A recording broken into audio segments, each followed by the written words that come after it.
Hare Krishna.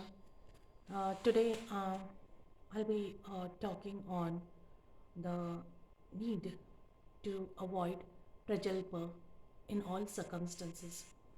So, what is prajalpa first of all? Prajalpa means talking nonsense. I'll be reading from my notes that I have made from reading various books like Bhakti Rasamrit Sandhu and Updeshamrit of Srila Prabhupada.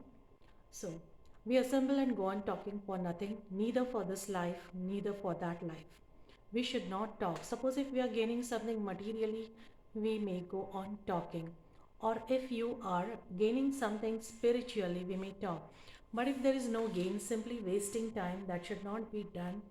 Atyāhāraḥ prayāsaś prajalpo niyamāgraha. Niyamāgraha means simply stick up to the rituals. Just like people, in every religion, there are some rituals. In our Hindu religion, the people are advised to observe some ceremonies. In every religion, the same system is there. Either you go to the temple or the church or to the mosque. Similarly, there are different systems. And but if one is simply sticking to the system without seeing how much progress I'm making in my life, then that is waste of time. It is said here, and that is called niyamāgraha, simply observing the rules. And niyamāgraha also means that you should not neglect also the rules. You should not neglect rules and regulation. And we have been told to follow the regulatory principles and chant 16 rounds and read the books. So we should not neglect the rules and regulations. So Atyāhāraḥ prayāsaś prajalpo niyamāgraha Laulyam. Uh, this is from Nectar of Instruction, and Laulyam means to be greedy, and you should not be greedy that I want so much, I want so much, I want so much. You don't not like that. Atyāhāraḥ prayāsaś prajalpo niyamāgraha.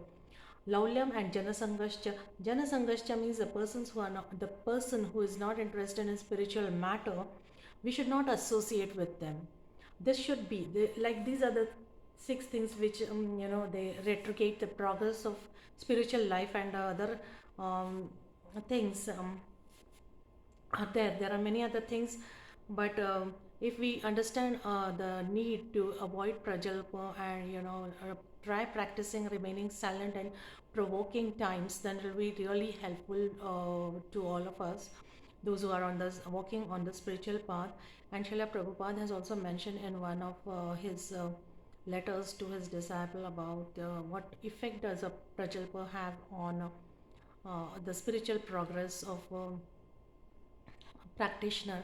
So it has a very debilitating effect. He said that, and one may weaken in spiritually, and the whole process is about getting some spiritual strength by reading the books, memorizing the shlokas, speaking only Bhagavatam shlokas with each other whenever people meet, so that the gossip is avoided and the unnecessary talk that goes on is cut, and we are making more meaningful rapport with each other, having good conversations on the Bhagavatam Leelas of Bhagavan Shri Krishna, etc. So, if we are doing both simultaneously, then it's not that beneficial. Either you choose one.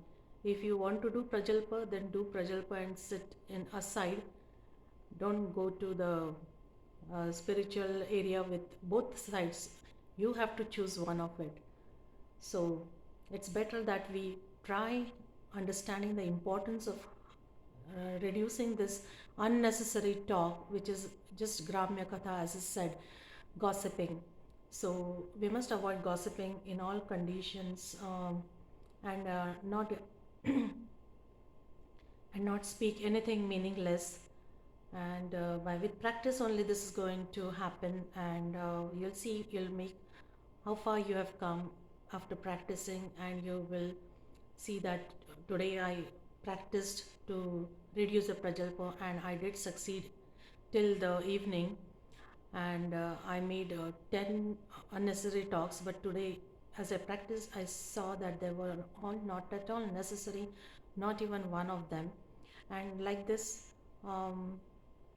you can daily make a report of your own practice, and then see for yourself what difference it brings into your life, because this is a instruction from the spiritual master, the acharyas. So definitely if we follow this, they'll surely help us. Hare Krishna.